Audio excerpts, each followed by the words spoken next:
Phonics is just a little bit different because the two key words with phonics are cumulative and structured. And that means that when you're teaching early literacy, you really want the students to build on knowledge that they already have.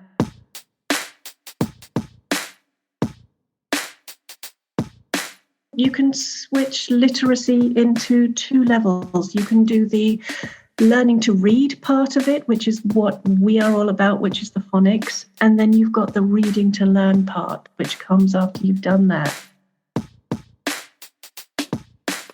Our brains are not designed for spelling and reading. They're absolutely wired in most cases for us to learn language, but they're not really wired for us to learn how to read. In terms of all the European languages that we have, English is not just the most difficult, it really is a complete outlier.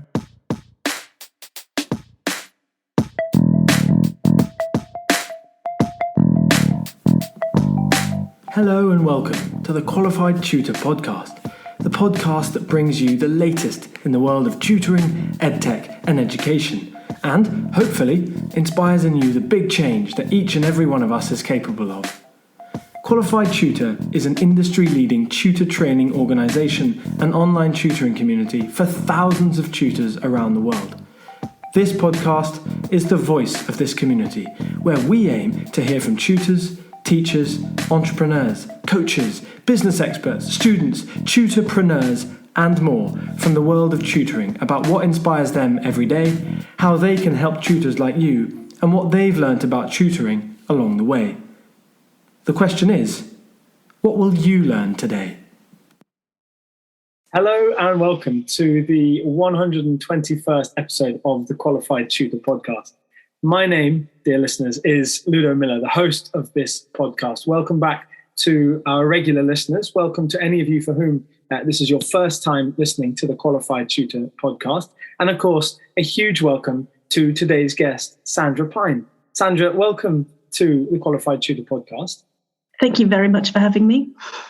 It's a sweltering day here in East London. And I believe we'll get onto it in just a second, where you are too, but you've got a real story and a journey behind where you base your work and your life. So before I ruin that for our listeners, let me just give a brief introduction to Sandra. So Sandra started her career as a lexicographer at Oxford University Press, compiling dictionaries for learners of English as a second language. Really, really cool, an interesting language-focused job there. And then Sandra moved into teaching and built up a great deal of experience as a primary school teacher and tutor across all subjects, as well as a literary specialist. Sandra then spent 15 years or so as a teacher at a pretty cool and innovative state bilingual international school in Berlin, where she was head of English, special educational needs and admissions. Now, in her time as a teacher, Sandra qualified as a dyslexia and literary specialist, and today is really a very well experienced assessor of dyslexia and a specialist dyslexia tutor. Now, in and amongst all of that, it's the most wonderful roll call of roles and positions. 4 years ago, Sandra stepped out of the classroom, as so many listeners and members of the Qualified Tutor community have done, stepped out of the classroom to create her company, Fruit Salad Publishing, which publishes literary resources for younger learners. Now, in 2022, Jigsaw Phonics Tutoring is launching, and it's a membership for tutors, teachers and educators who would like a roadmap to starting their own tutoring business with a focus on early literacy. Now, as I just mentioned, Sandra's company, Sandra is based in Berlin. The company is based in Wales itself. And these days, Sandra, living in her camper van, is able to drift and dot and travel around Europe. So Sandra, for our listeners and myself, where are you currently based for this podcast? I am currently based at home, just outside of Berlin, which is a little bit boring, I know, getting ready for the heat wave. But my favourite office of all my offices that I've had this year was January in Andalusia, when I was sitting under the peach blossom in 20 degrees of sunshine doing my work. That's why I love traveling around in the camper van. You are actually, Jack Simmons, a member of the Qualified Tutor team, is also a camper van enthusiast, has been traveling around southern Britain. So it's really an option for any of you sitting in your office at home listening to this, thinking, gosh, I'm hot. Gosh, I would not like to be working, living in the city anymore. Then the camper van life really could be for you. And Sandra, perhaps through the kind of tales and stories that you tell over the next 25 minutes or so, it might become clear that the camper van life is very conducive to being a tutor and an online educator in today's market. So I gather, Sandra, that you have been able to come across some school reports, or at least a tale that you remember from the days of your youth. Is that right? I've been slightly re-traumatized looking at the school reports or tales of my youth. And the one thing that really, really sticks out and it stands out was way back in the day. I'm from Bournemouth in Dorset, so I went to school down on the south coast. And we had the lovely Jurassic Coast on our doorstep, and we had a school trip to the Jurassic Coast. And it was getting towards the end of the day. It was time to go home. And I was an old beach hand. I grew up on the beach. I knew about the beach. And I was 10 or 11. So just at that age where you start to get a little bit more self-aware. And we were on our way. We had been reading Mary Anning's Treasures at school. We were looking for fossils on the beach. And I somehow slipped and fell bum first into a rock pool. And the teachers thought it was the funniest thing. I nearly died. I thought the whole world was looking at me, and I thought the only reason a kid on the beach has got a wet bum is because they've wet themselves, and I was just mortified. And got over it, got home. Everything was good, dried off. And then it was, of course, near the end of the school year. The school reports were coming out, and then the teacher had written at the bottom of my school report how happy he was to crown me Miss Rockpool of that year. And I had to explain to my parents what had gone on. And I was just mortified all over again. And it seems like nothing now. And it's a kind of a nice memory now. But at the time, I just remember that age, that being 10 or 11 and just being super self-conscious. But yeah. I can recommend Lyme Regis. I can recommend Mary Anning's Treasures. But I can't recommend being 11 and falling in a rock pool.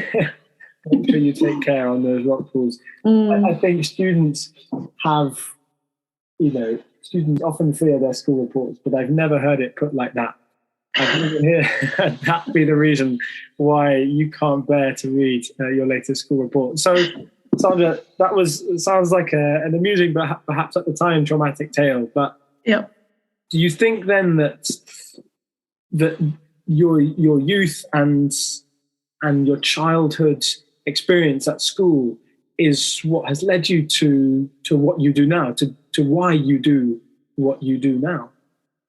Not so much at school, I think. I was always really interested in language. And it was when I got to university, I went to university to do a linguistics and phonetics degree.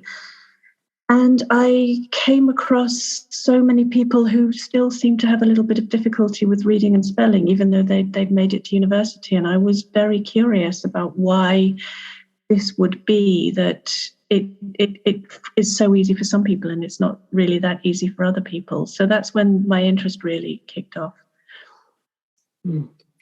And then after that, was it that interest in language that led you to become a teacher?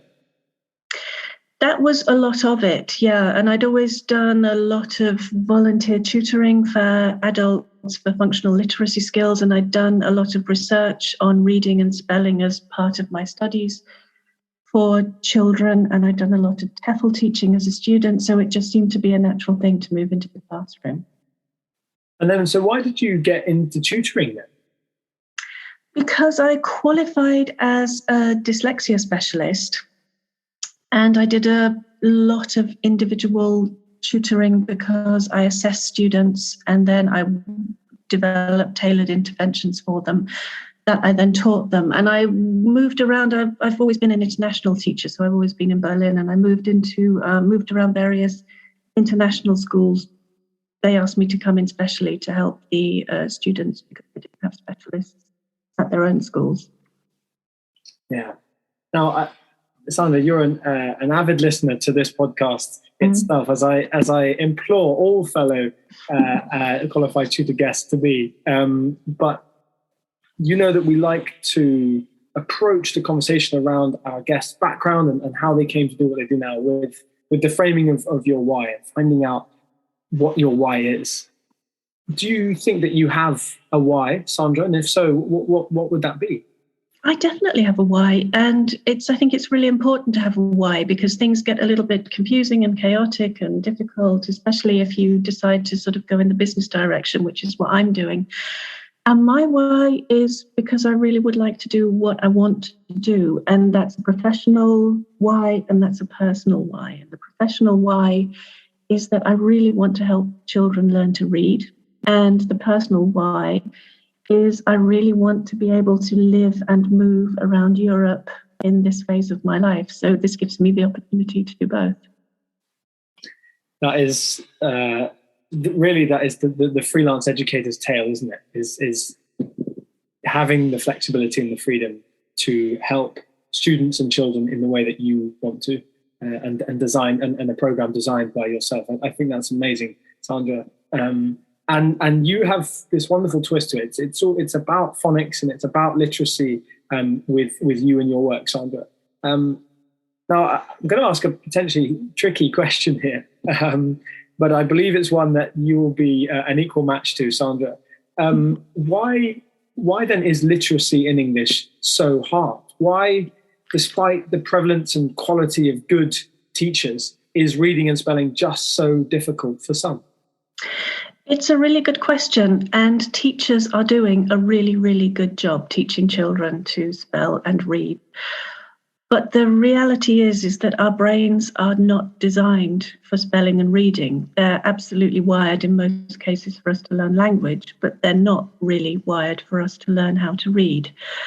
And that's where it gets difficult. It's a man-made skill. What we're trying to do is we're trying to code spoken language as written language. And I think if you ask children or people, how good are you at coding? It kind of starts to be a whole other question. And I think the assumption has been that just because we can speak and we can talk, then the reading and the writing and the spelling should be just as easy. And it really isn't the case. And the other reason is that English is just really difficult, and we don't give enough time and thought to that, I think. And it's in terms of all the European languages that we have, English is not just the most difficult, it really is a complete outlier, because we have letters and sounds that just don't match in any reasonable way, and some languages just do.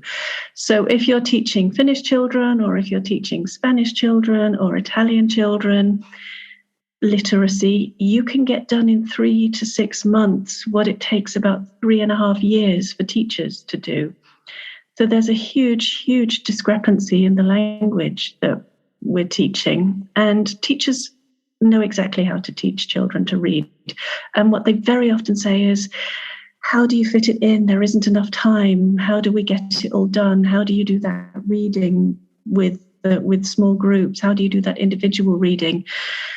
And that's the point. Teachers know what they're doing, but I think the difficulty of English is really underestimated, and they just need more time, which I think is where tutoring can be quite helpful, because for those children who do need that extra little bit of time, and especially for the younger learners who are a little bit too young maybe to start learning right off the bat when they get to school, tutoring is really a good option for them to catch up on the things that teachers can do very well but just don't have time to do.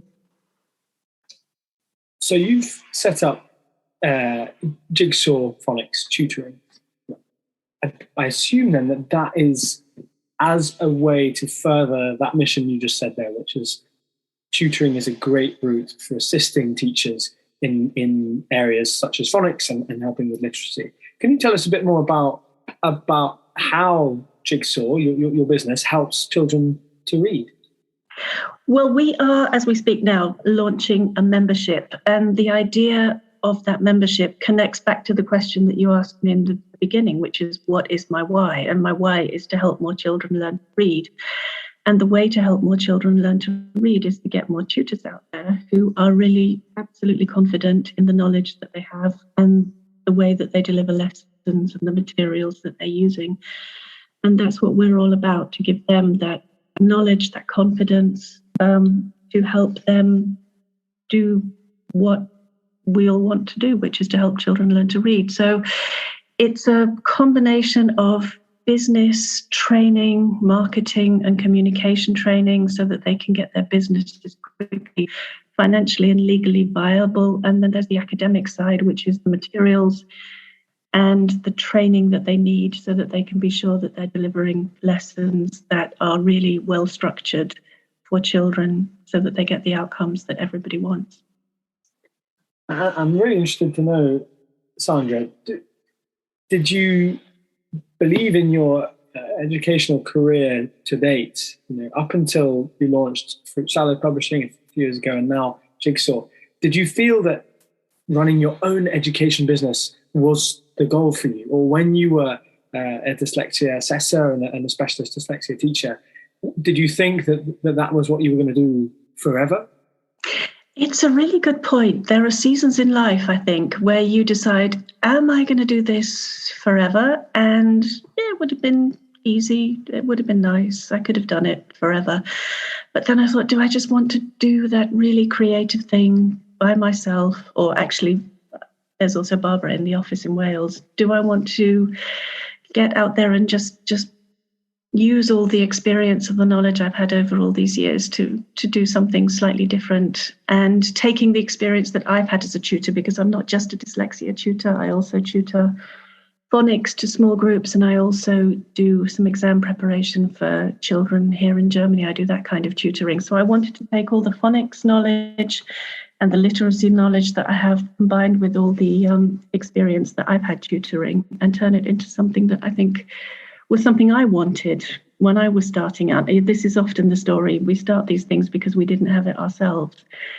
And that's what Jigsaw Phonics tutoring is all about. It's there to give teachers and educators that business and marketing and communications roadmap along with the academic side so they can be really confident that they're on the right route in their next step. I think that's, you've hit the nail on the head there with those kind of origin stories of so many, especially education businesses. It's a perceived lack or flaw in the education market that someone wishes to plug, something that they didn't have at a particular point in life. So I really think this membership could be that's problem solver for many small education business leaders who are looking to grow. Now, if that's okay with you, Sandra, we're just going to turn to a topic that you've talked to me about before, the topic of pre-prepared lessons and how that fits in with the wider tutoring market and the development of that, and about which many tutors are frankly quite skeptical about pre-prepared lessons. Obviously, many aren't and swear by them. But can you give us a little insight into how you see it and then how Jigsaw Phonics Tutoring sees it? Well, part of the membership that we are opening includes 90 pre-prepared phonics and literacy lessons. And it's really a hot topic. A lot of teachers or tutors, they say, I like to prepare my own lessons. I like them to fit my own students. I like to follow my own line of thought. But phonics is just a little bit different because the two key words with phonics are cumulative and structured. And that means that when you're teaching early literacy, you really want the students to build on knowledge that they already have. So you have to play a little bit of word Jenga. When you teach phonics, you start with a certain number of sounds and you need to fit them together to make words that children will be able to decode. And that is really very, very meticulous kind of forensic work to build lessons up so children are never seeing something that's completely brand new. So that's where I think the value of these pre-prepared lessons are. Teachers can be very sure that they've got a structured, cumulative program that isn't going to wrong-foot students who really need that extra reassurance that they're not meeting something that they've never met before, that they have to try and decode a word that they don't know the individual sounds to. So that is what I think is the value of having a structured program to teach early literacy. And so why did you go down that route then for your membership?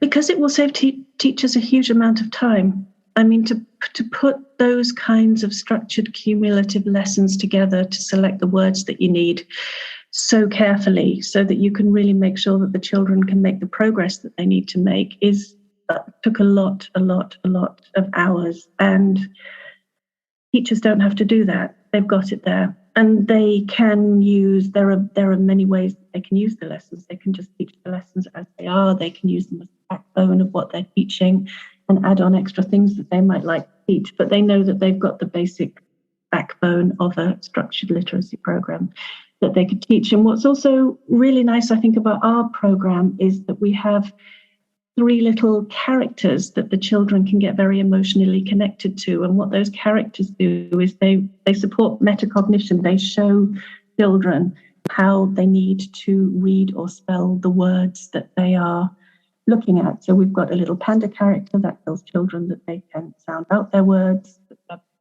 phonetic words that they can read without needing to memorize them in any way. We've got the little robot character, the tricky words character, so children know that their sounding out won't work. And then we've got a little alien character, so children know that they're not reading or spelling real words when they come across the little alien character. So it's a structured program with extra help with metacognition for the children. I would ask you to go further, Sandra, but I think we'd be undercutting the membership program at that point. I feel like those 3 characters you've built up to associate certain, categories of words in the children's mind, I think that's so powerful. So I won't ask you to reveal the secrets of your theories and processes here. But listeners, you've been given more than a teaser, more than an idea of why there's so much value to that phonics membership. And also, I should say that, really, although phonics is certainly a pretty core, pretty central topic to tutoring English, the concept of being literate, of having good literacy skills, it's not exclusive to tutors of English. And in fact, there was a brilliant talk by our own Andrea Gadsby at the Love Tutoring Festival too, just gone at the end of June, about literacy across the curriculum and how an important understanding of how words work and the meaning of them is necessary for comprehension across the subjects. It's not just for English, and actually that applies therefore to tutors of subjects as well, not just the students. So if you are a tutor of a subject that's not English and you're thinking, I don't think literacy applies to me, know that understanding how words work and their meaning is important for the comprehension in every single subject. That's exactly true. And I was at that talk and it was really, really good. And I think you can switch literacy into 2 levels. You can do the learning to read part of it, which is what we are all about, which is the phonics. And then you've got the reading to learn part, which comes after you've done that. And I think that's exactly true. I mean, all teachers are literacy teachers. And, and you can, the important approach I think to take once you're past the learning to read and you're into the reading to learn is just to take that morphological approach to break those complicated words down into their chunks of meaning and get children interested in what the language is doing, and they will also remember it. You chunk it up, you give it meaning. That's the way to do it. That's exactly right. But also, as someone with a linguistics degree myself, I'm also deeply fascinated as a kind of very scientific study of English itself and of languages. So, Sandra, you're absolutely right there. It's you're speaking from a place of real experience and expertise because of your degree and all the work you've done, but also I think you're really helping to show that it's not just for tutors of English or teachers of English. Now, another topic that we that we hear a lot about and we get a lot of questions about as part of our community, and I'm sure you do too, Sandra, is this idea of teaching phonics and whether that is more effective in a group setting or in a one-to-one tuition. Can you effectively teach phonics in a small group setting? So I wondered if you could just share some light on your insights into small group versus one-to-one tuition. I can. I think there is definitely a place for both. And if I speak from my experience of tutoring dyslexic students, I can give you an example. If I am going in to support a dyslexic student, as I quite often do, I'm thinking of one of my students. He was dyslexic, he was autistic, and he was visually impaired. And autistic students often have special interests.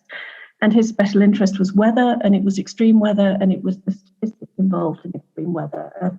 Because he had some visual issues, he needed everything produced in large print. So I would prepare the lessons around his interests in ways that he could access them most successfully visually. And that really needed a one-to-one situation that wouldn't work well in a group. So I think when there are really very specific needs, one-to-one works incredibly well.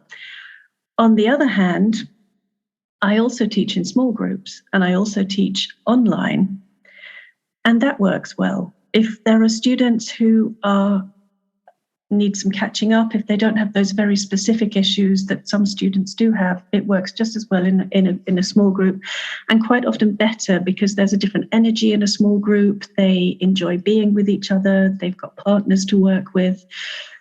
It's a completely different story. And it's really, really interesting how the value is perceived. When I go into schools and teach these one-to-one lessons, the hourly rate that I charge is perceived to be really rather expensive. But by the time I've traveled there, prepared it, traveled home, debriefed any other teachers who are in the school, done any of the admin surrounding that, it doesn't actually turn out to be as well paid as it looks to be if you just took the hourly rate. Whereas if I teach a small group of children, it's not perceived by the people paying for it to be at all expensive. It's perceived to be really good value. And it's, for a tutor from a business point of view, it's actually a very good business model. It just allows you to do more of the other things that you might like to do as well as the tutoring, which I think is what a lot of people are looking for, that kind of balance of not working all the time, but having some extra time to do other things. So that's been my personal experience. And that point there is an amazing exponent of how the Jigsaw Phonics membership looks out for the business of small education businesses, and not just the academic side and the pedagogy. So we are, as many listeners will know, and I'm sure you know as well, Sandra, at QT, very much we intend to serve the business aspect of tutoring companies as well as the pedagogical and kind of research-informed effective learning strategies side of tutors and agency tutors. So, yeah, I think that's really important, that the profitable value of small group tuition, but also the constructive value of having partners, as you say, in learning. And now a word from last week's guest, Linda Ugolo. I realize that everything that we do in life can be applied to some other area of life. And it's really fun to make the connections. I really love how Ludo is very down to earth, very straightforward, very conversational, just a real guy who shares his experiences and our conversations, and not afraid to, not concerned with being polished, but more about being helpful. I would recommend for a future podcast guest to ask a lot of questions in order to, from Ludo about the audience, in order to get a very clear idea and stimulate your own ideas about how you can be of service and helpful to everyone who listens.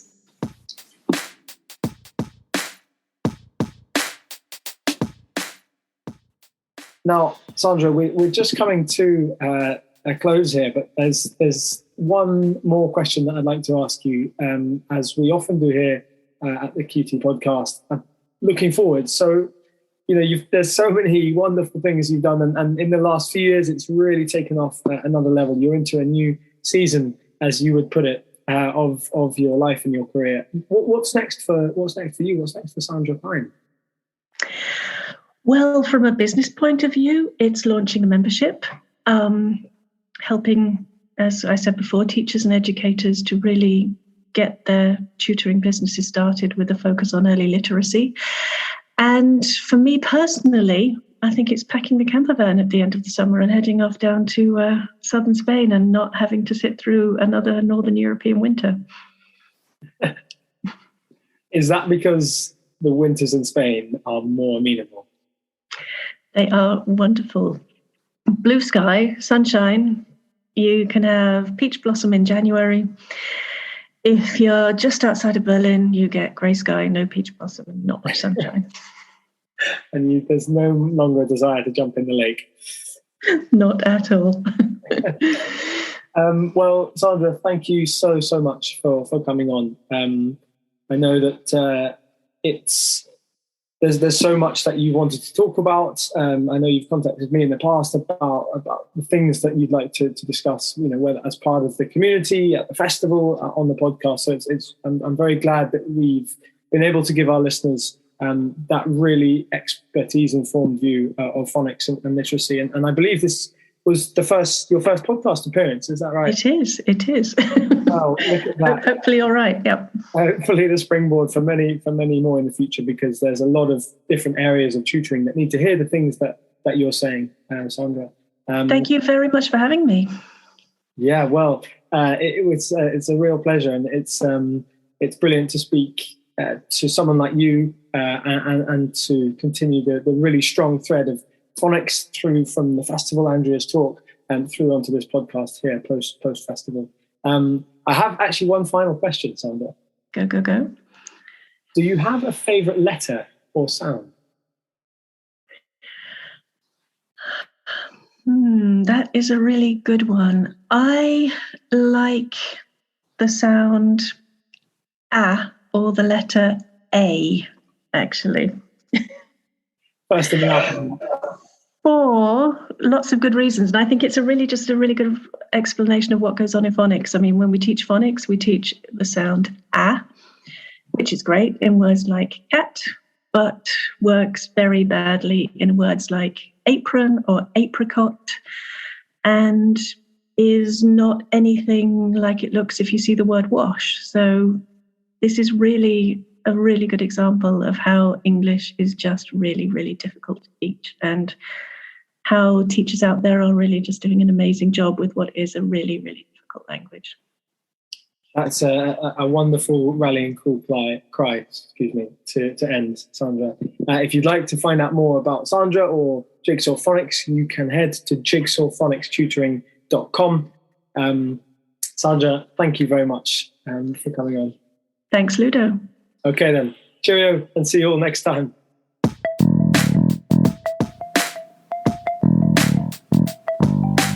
Thank you for listening to this episode of the Qualified Tutor Podcast.